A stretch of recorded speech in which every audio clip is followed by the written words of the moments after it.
Hello மக்களே, welcome to Chennai astrology YouTube channel. இந்த வீடியோவில் கன்னி ராசிக்கு டிசம்பர் 2023 எப்படி இருக்க போகுதுன்னு தான் பார்க்க போகிறோம். வாங்க பார்க்கலாம். ஃபர்ஸ்ட்டு பிளானட்ரி பிளேஸ்மெண்ட்ஸ்லாம் எப்படி இருக்குன்னு பார்த்துடலாம். சனி உங்கள் ராசிக்கு 6வது வீடான கும்பத்தில் உட்காந்துருக்கார். அது அவருக்கு மூலத்திரிகோண வீடு. ராகு உங்கள் ராசிக்கு 7வது வீடான மீனத்தில் உட்காந்துருக்கார்.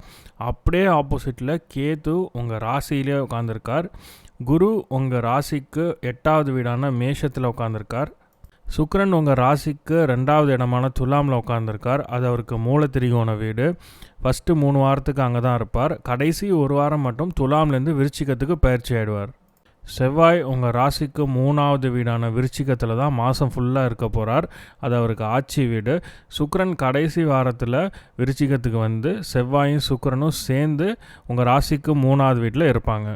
சூரியன் உங்கள் ராசிக்கு 3வது வீடான விருச்சிகத்தில் தான் ஃபர்ஸ்ட்டு 2 வாரம் இருப்பார். கடைசி 2 வாரம் அவர் விருச்சிகத்திலேருந்து தனுசுக்கு பயிற்சி ஆகிடுவார். புதன் உங்கள் ராசிக்கு 4வது இடமான தனுசில் தான் மாதம் ஃபுல்லாக இருப்பார், எக்ஸப்ட் த லாஸ்ட் 5 days. கடைசி 5 நாள் மட்டும் அவர் ரெட்ரோகிரேட் ஆகி விருச்சிகத்துக்கு வந்துடுவார்.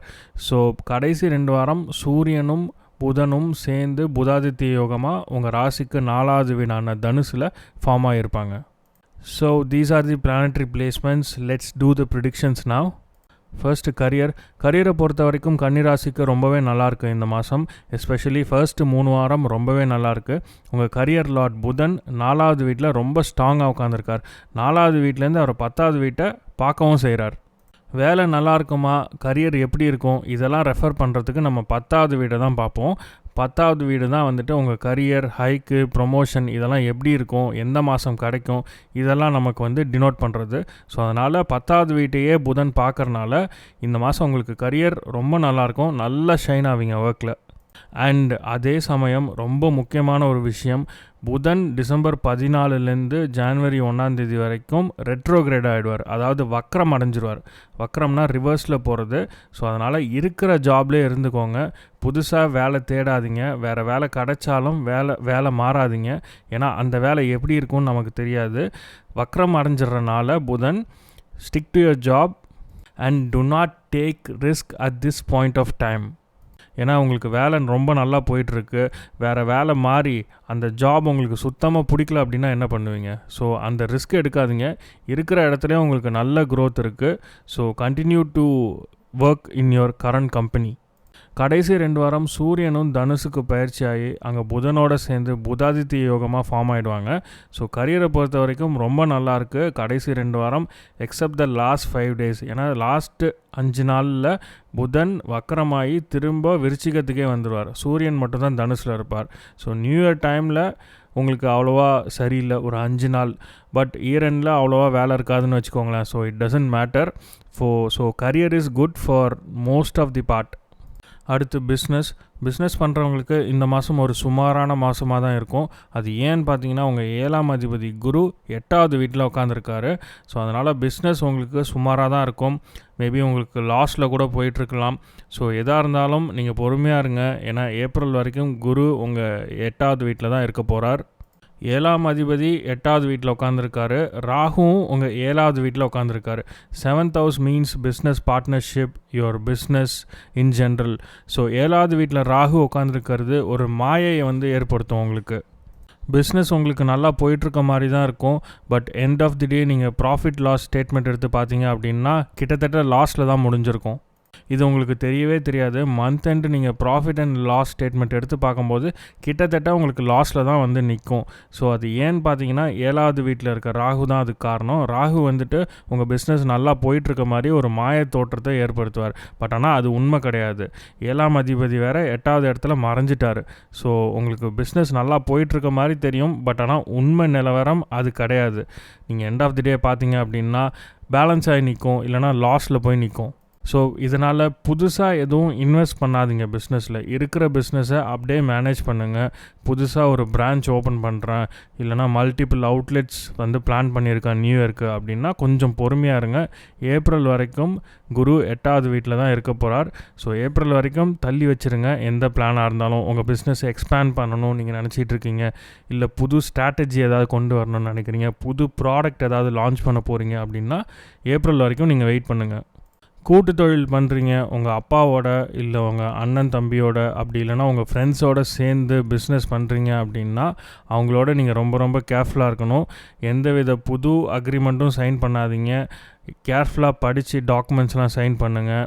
அவங்களோட உங்களுக்கு மிஸ் அண்டர்ஸ்டாண்டிங் வாக்குவாதம்லாம் வரத்துக்கு நிறையா சான்சஸ் இருக்குது பிஸ்னஸ் ரிலேட்டடாக. இதனால் பிஸ்னஸ் பிரேக் ஆகிறதுக்கும் சான்சஸ் இருக்குது. அவங்க வந்துட்டு பிஸ்னஸை விட்டு வெளியே போயிடுவாங்க.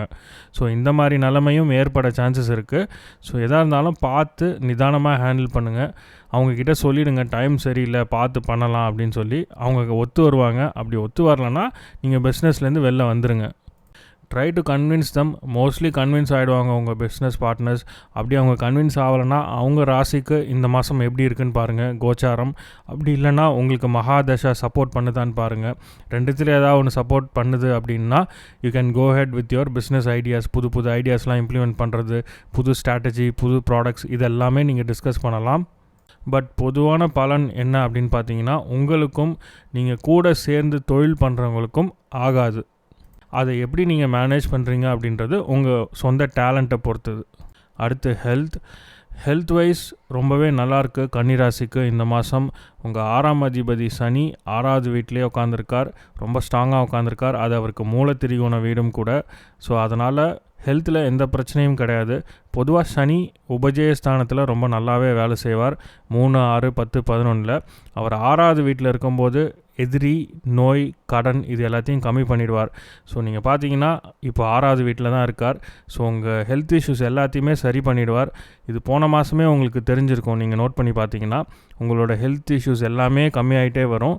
So health is fine for most of the part. அடுத்து பணவரவும் ரொம்பவே நல்லாயிருக்கு கன்னிராசிக்கு இந்த மாதம். உங்கள் 2ஆம் அதிபதி சுக்கிரன் 2வது வீட்டிலே ரொம்ப ஸ்ட்ராங்காக உட்காந்துருக்கார். அது அவருக்கு மூலத்திரிகோண வீடும் கூட. ஸோ பணவரவு இருந்துகிட்டே இருக்குங்க. எஸ்பெஷலி ஃபர்ஸ்ட் 3 வீக்ஸ் 3 வாரத்துக்கு உங்களுக்கு கேஷ் இன்ஃப்ளோவில் எந்த பிரச்சனையும் கிடையாது. லிக்விட் கேஷ் உங்களுக்கு வந்துகிட்டே இருக்கும். ஏதாவது பிஸ்னஸ் பண்ணுறீங்க அப்படின்னா நல்ல ப்ராஃபிட்ஸ், அதாவது கேஷ் இன்ஃப்ளோ இருந்துகிட்டே இருக்கும். லிக்விட் கேஷை நீங்கள் மெயின்டைன் பண்ணிகிட்டே இருப்பீங்க ஃபஸ்ட்டு 3 வாரத்துக்கு. கடைசி 1 வாரம் மட்டும் லிக்விட் கேஷில் கொஞ்சம் தட்டுப்பாடு வரலாம். ஸோ கடைசி 1 வாரம் மட்டும் லோன் எதாவது வாங்கிறது, இல்லை வெளியிலேருந்து வட்டிக்கு காசு வாங்கிறது, பேங்க் இல்லாமல் வெளியே வாங்கிறது இதெல்லாம் பண்ணாதீங்க. ஸோ அந்த நியூ இயர் டைமில் கடைசி 1 வாரம் மட்டும் கேஷ் க்ரன்ச் ஏற்படலாம். ஸோ அதுக்காக வெளில கடன்லாம் வாங்காதீங்க. ஏன்னா ஃபர்ஸ்ட்டு 3 வாரம் உங்களுக்கு ரொம்பவே நல்லாயிருக்கு. அதை எப்படி சேவ் பண்ணலான்னு பாருங்கள். ஃபர்ஸ்ட்டு 3 வாரம் வர காசை எப்படி சேவ் பண்ணலான்னு மட்டும் பாருங்கள். அடுத்து தொடக்க கல்வி படிக்கும் மாணவர்களுக்கு, அதாவது +2 வரைக்கும் படிக்கிறவங்களுக்கு ரொம்பவே நல்லாயிருக்கு இந்த மாதம். ஏன்னா அவங்க 2வது வீட்டில் சுக்கிரன் ரொம்ப ஸ்ட்ராங்காக உட்காந்துருக்கார். 4வது வீட்லேயும் புதன் உட்காந்துருக்கார். கடைசி 2 வாரத்தில் சூரியனும் அங்கே போய் தனுசில் புதாதித்ய யோகமாக ஃபார்ம் ஆகிடுவாங்க. ஸோ எக்ஸலண்ட்டாக இருக்கும் மாணவர்களுக்கு. நீங்கள் போடுற எஃபர்ட்ஸ் உங்கள் ரிசல்ட்ஸில் தெரியும். ஆஃப் இயர்லி எக்ஸாம்ஸ்லாம் ஏதாவது இருந்ததுன்னா ரொம்பவே நல்லா எழுதுவீங்க. ரிசல்ட்ஸும் ரொம்ப நல்லா வரும். அடுத்து உயர்கல்வி படிக்கிறவங்களுக்கும் இந்த மாதம் ரொம்ப நல்லாயிருக்கு. ஏன்னா உங்கள் 9ஆம் அதிபதி சுக்கிரன் 2வது வீட்டில் ரொம்ப ஸ்ட்ராங்காக உட்காந்துருக்கார். அது அவருக்கு மூலத்திரிகோண வீடு. ஸோ ஃபர்ஸ்ட் 3 வீக்ஸ் ரொம்ப எக்ஸலண்ட்டாக இருக்குது. நீங்கள் ஏதாவது தீசிஸ் ஏதாவது பண்ணணும் அப்படின்னா நீங்கள் தாராளமாக பண்ணலாம். எல்லாம் அப்ரூவ் ஆகி ஃபைனல் அவுட்புட் நீங்கள் எதிர்பார்க்குற மாதிரி ரொம்ப நல்லா வரும். ஸோ நீங்கள் ரிசர்ச் மாதிரி ஏதாவது பண்ணிகிட்ருக்கீங்க அப்படின்னா அதை ஃபர்ஸ்ட் 3 வீக்ஸ் பண்ணுங்கள். ரொம்பவே நல்லாயிருக்கு. ஏன்னா last week Christmas. So last week பெருசாக எந்த ஒர்க்கும் இருக்காதுன்னு வச்சுக்கோங்களேன். ஸோ ஃபர்ஸ்ட் 3 வீக்ஸ் ரொம்பவே நல்லாயிருக்கு. நீங்கள் ரிசர்ச் ரிலேட்டட் ஒர்க் இல்லை தீசிஸ் ஏதாவது ப்ரிப்பேர் பண்ணிகிட்ருக்கீங்க அப்படின்னா நீங்கள் எதிர்பார்த்த அவுட்புட் நீங்கள் அதை முடிச்சிருவீங்க. மெயினாக எல்லாமே அப்ரூவல் ஆகி நெக்ஸ்ட் லெவலுக்கெலாம் போய் அந்த தீசிஸே முடிச்சிருவீங்க. ஸோ அந்தளவுக்கு டைம் நல்லாயிருக்கு. அடுத்து love life. If you R in a relationship this month is not looking good. நீங்கள் ரொம்ப காஷனாக இருக்கணும். ஒரு ரிலேஷன்ஷிப்பில் இருக்கீங்க அப்படின்னா அவங்களோட டைம் ஸ்பெண்ட் பண்ணுங்கள். அவங்களோட ஆர்கியூமெண்ட்ஸ், டிஸ்அக்ரிமெண்ட்ஸ், சண்டை, சச்சரவு இது எதுவுமே வேணாம். ஏன்னா உங்கள் ரிலேஷன்ஷிப் பிரேக் ஆகிறதுக்கு நிறையா சான்சஸ் இருக்குது. ஏன்னா உங்கள் 5ஆம் அதிபதி சனி 6வது வீட்டில் உட்காந்துருக்கார். And is being aspected by another malefic Sevvai 6வது வீட்டில் இருக்க சனியை பார்க்குறாரு. So it's not a good sign. உங்கள் ரிலேஷன்ஷிப் ஸ்மூத்தாக இருக்காது. ஸோ அதனால் முடிஞ்ச அளவு டிஸ்அக்ரிமெண்ட்ஸ், ஆர்கியூமெண்ட்ஸ் இதெல்லாம் அவாய்ட் பண்ணிவிடுங்க. அப்படி அவாய்ட் பண்ணிங்கன்னா your relationship will be safe. இந்த 1 மாதத்துக்கு கொஞ்சம் கேர்ஃபுல்லாக இருந்துக்கோங்க அந்த ஏரியாவில். அண்ட் நீங்கள் சிங்கிளாக இருக்கீங்க, கமிட் ஆகணும்னு ட்ரை பண்ணிகிட்ருக்கீங்க அப்படின்னா இந்த மாதம் அது நடக்காது. ஏன்னா 6th house மீன்ஸ் அப்டக்கிள்ஸ். நீங்கள் ட்ரை பண்ணுறது எல்லாமே ஃபெயிலியரில் தான் போய் முடியும். So if you are single and looking to get committed, please wait for another month. This month is not at all looking good. அடுத்து மேரேஜ் கப்புள்ஸ்க்கு இந்த மாதம் ஒரு ஓகேவான மந்த்தாக தான் இருக்கும், ஆவரேஜான மந்த்தாக இருக்கும். ஏன்னா ராகு உங்கள் 7வது வீட்டில் உட்காந்துருக்கார், வீடு கொடுத்த குரு 8வது வீட்டில் மறைஞ்சிட்டார் உங்கள் ராசிக்கு. ஸோ அப்ஸ் அண்ட் டவுன்ஸ் இருக்க தான் செய்யும், ஆர்குமெண்ட்ஸ் இருக்கும், சண்டைகள் வரும். ஸோ அதெல்லாம் பொறுத்து போகலன்னா அது இன்னும் பெரிய பிரச்சனையாக தான் போகும். It's not going to be a smooth month for you. So அதனால் மேரிட் கப்புள்ஸ் ரொம்ப ஜாக்கிரதையாக இருங்க. Try to avoid arguments, miss understanding இதெல்லாம் வராதபடி நீங்கள் தான் உங்களை பார்த்துக்கணும். அப்படி பார்த்துக்கிட்டிங்கன்னா இந்த மாதத்தை நீங்கள் கடந்துருவீங்க. அண்ட் சிங்கிளாக இருக்கவங்க கல்யாணம் பண்ணலாமான்னு கேட்டிங்கன்னா முடிஞ்ச அளவு தள்ளி போடுங்க. ஏப்ரல் வரைக்குமே குரு உங்கள் ராசிக்கு 8வது வீட்டில் தான் உட்காந்துருப்பார். ராகு வேறு உங்கள் ராசிக்கு 7வது இடமான மீனத்தில் உட்காந்துருக்கார். ஸோ அதனால் அலைன்ஸ் ஏதாவது பார்த்துட்ருக்கீங்க அப்படின்னா பி வெரி வெரி கேர்ஃபுல். ஏன்னா ஒரு மாய தோற்றத்தை ராகு உருவாக்கிடுவார். Rahu is a shadow planet. நீங்கள் அலைன்ஸ் பார்க்க வரும்போதும் அவங்க அந்த பொண்ணு வீட்டிலேருந்து வராங்க, பையன் வீட்டிலேருந்து வராங்கன்னா அவங்க ஃபேமிலி பேக்ரவுண்ட் நல்லா இருக்க மாதிரி தெரியும், பையனோ பொண்ணோ நல்லா இருக்க மாதிரி தெரிவாங்க. பட் கல்யாணம் முடிஞ்சதுக்கப்புறம் பார்த்தீங்கன்னா அப்படியே எல்லாமே உடஞ்சிரும். என்னடா அது அப்போது நல்ல ஃபேமிலி மாதிரி இருந்தது, இப்போ இப்படி இருக்காங்களே, நல்ல வேலைன்னு சொன்னாங்களே, இந்த வேலையில் இருக்காரே. ஸோ இந்த மாதிரி ஒரு இம்ப்ரெஷனை க்ரியேட் பண்ணிடும். ஏன்னா ராகு இஸ் அ இல்லூஷனரி பிளானட், ஒரு மாயையை க்ரியேட் பண்ணிவிடுவாங்க. ஸோ மேரேஜுன்றது லைஃப்பில் ரொம்ப முக்கியமான விஷயம். ஸோ எதாக இருந்தாலும் தீர விசாரித்து ஒரு நல்ல முடிவை எடுங்க. பையன் வீட்டிலேருந்து உங்களை பார்க்க வராங்க அப்படின்னா அவங்க ஃபேமிலி ரொம்ப ரிச்சான ஃபேமிலி மாதிரி தெரியும், பையன் நல்ல வேலையில் இருக்க மாதிரி தெரியும். பட் ஆனால் கல்யாணம் ஆகி பார்த்தீங்கன்னா நீங்கள் நினச்சிருந்ததுக்கு அப்படியே ஆப்போசிட்டாக நடக்கும். ஸோ இதெல்லாமே தவிர்க்கணும் அப்படின்னா கொஞ்சம் ஏப்ரல் மாதம் வரைக்கும் நல்லா இருங்க. ஏன்னா கோச்சாரத்தில் உங்களுக்கு குரு அவ்வளோவா நல்ல பொசிஷனில் இல்லை. So you'll have to wait till April. உங்கள் மகாதசா சப்போர்ட் பண்ணாலும் ஏப்ரல் வரைக்கும் வெயிட் பண்ணுறதுல எந்த தப்பும் இல்லை.